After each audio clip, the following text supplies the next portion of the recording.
পরশু আমার জন্মদিন, সেদিন অফিসে ছুটি, তাই ভাবছি পার্টিটা অফিসেই দেবো। সেদিনই সকলের সামনে জানিয়ে দেবো তোমার আমার সম্পর্কটা কি। You are so sweet. আমার যে কি মজা লাগছে। মজার আজকে কি ডার্লিং, আসল মজা তো পরশু। হ্যাঁ, তবে হ্যাঁ, আমি অ্যানাউন্স করার আগে তুমি অফিস স্টাফদের জানিয়ে দেবে অলোকের সঙ্গে তোমার কোনো সম্পর্ক নেই।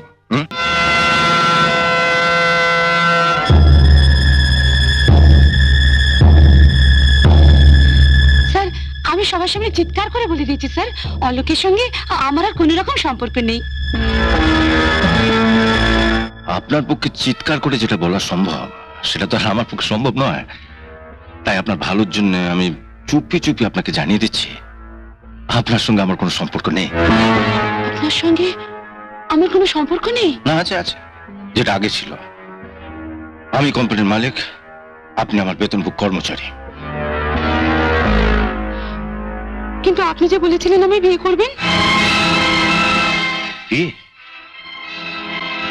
আপনার মতো একটা মেয়েকে বিয়ে?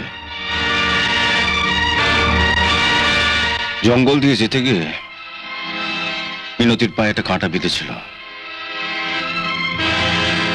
সেখানে না ছিল কোনো ডাক্তার, না ছিল কোনো যন্ত্রপাতি।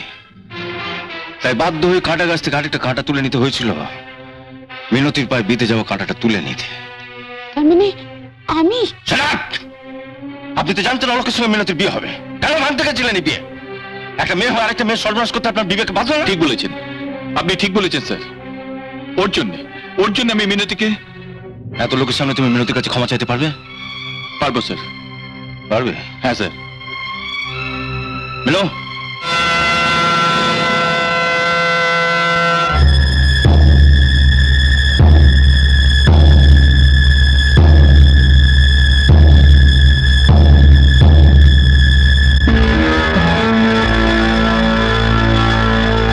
যাও।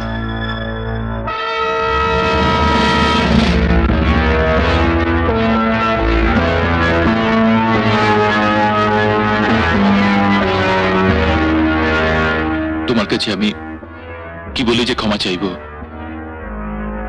এই ক্ষমাসে তুমি নিজে কিভাবে তৈরি করে নেবে ভাবতে পারোনি তো?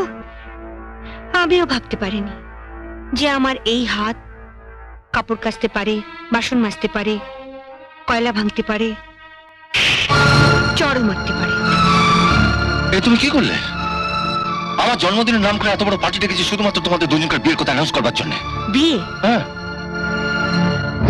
এই বিশ্বাসঘাতকটাকে? তুমি তো একেই বিয়ে করতে চেয়েছিলে, এর জন্যই তো বছরের পর বছর শিবের মাঝে জল ঢেলেছিলে। ভুল করেছিলাম। আপনাকে জেতাতে গিয়ে আমি নিজের কাছে হেরে যেতে পারবো না। মিনু, আমি চাই তুমি সুখী হও। যা হবার তা তো হয়ে গেছে।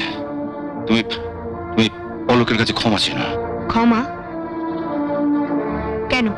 কি অপরাধ করেছি আমি যে এর কাছে ক্ষমা চাইবো? ক্ষমা যদি চাইতেই হয়, ক্ষমা আমি আপনার কাছে চাইবো। আমি আপনাকে নানা রকম ভাবে কত অপমান করেছি। মিনু, কি করছো মিনু? ছেলে মানুষ করে না। ছেলে মানুষে আমি করছি না, ছেলে মানুষে আপনি করছেন। রাস্তার মধ্যে একটা পাথর পড়েছিল, লাঠি ঝাঁটা ছাড়া, যার কপালে কোনোদিন কিচ্ছু জোটেনি। আপনি সেটাকে সবার আড়ালে সযত্নে বুকে তুলে নিয়ে একটু একটু করে একটা মূর্তি গড়লেন। সেটাকে এর বাড়িতে প্রতিষ্ঠা করার জন্য? তাই যদি হয়, তবে আমি আপনার কাছে হাত জোড় করে বলছি, আমার প্রতিষ্ঠা চাই না, আপনি আমায় বিসর্জন দিয়ে দিন। মিনু, আচ্ছা, সত্যি করে বলুন তো, আমাকে অন্যের হাতে তুলে দিতে আপনার একটুকু কষ্ট হবে না? কষ্ট? আমার কষ্ট হবে কেন? কষ্টটা এমন জিনিস, সেটা কষ্ট করে বুকের মধ্যে চেপে রাখা গেলেও চোখে কিন্তু চেপে রাখা যায় না। আমার চোখের দিকে একবার তাকিয়ে বলো তো, তুমি আমাকে কখনো ভালোবাসোনি? কই, তাকাও আমার চোখের দিকে, বলো। আমি যাই। যাবার আগে একবার শুধু একবার আমার দিকে তাকিয়ে বলে যাও যে তুমি আমাকে কখনো ভালোবাসোনি, আমি ওর সঙ্গেই চলে যাব। মনে আছে হাজারিবাগের রাতের কথা? ঝড় দেখে তুমি আমার ঘরের ভেতরে এসেছিলে, আমার গায়ে চাদর টেনে দিয়েছিলে। সেদিন কিন্তু আমি তোমার চোখ দেখেই বুঝে গিয়েছিলাম ঝড় শুধু বাইরেই নয়, ঝড় উঠেছে তোমার মুখের ভেতরেও। যে ঝড় চাদর দিয়ে ঢেকে রাখা যায় না। তুমি জানো সেই রাতে আমি একটু ঘুমোতে পারিনি, তোমার চোখের ভাষা আমার ঘুম কেড়ে নিয়েছিল। তারপর তারপর তুমি সেদিন একেবারে ধরা দিয়ে দিলে। যেদিন সাঁতার শেখাতে নিয়ে গিয়ে আমি আমি জলেতে ডুবে থাকার ভান করেছিলাম, আর তুমি তুমি মিনু মিনু করে পাগলের মতন ছুটছিলে। সেই ডাক আমি জলের তলায় বসেও শুনতে পেয়েছি। শুধু আমি কেন, ওই ডাক যে মেয়ে শুনবে সেই বলে দেবে। পুরুষের কণ্ঠ থেকে ওই ডাক এমনি এমনি বেরোয় না, বেরিয়ে আসে যখন তার হৃদয়টা টুকরো টুকরো হয়ে যায়। সেদিন আমি ডুবিনি, ডুবেছিলে তুমি তুমি তুমি আরে চল, বাবলু দাঁড়াও। বাবলু, ছোটবেলা থেকে আমি তোমায় যা আদেশ করেছি তুমি সব মাথা পেতে নিয়েছো। আমি বুড়ো হয়েছি বাবা, আর বেশি দিন বাঁচবো না। তাই সবার সামনে আমি আমার শেষ আদেশটা তোমায় করে যেতে চাই। তুমি মিনুর হাতে ধরো। আয় মা, বাবা যাক হটবার, তা কখনো খণ্ডানো যায় না। এই হলো বেঁধে লিপি।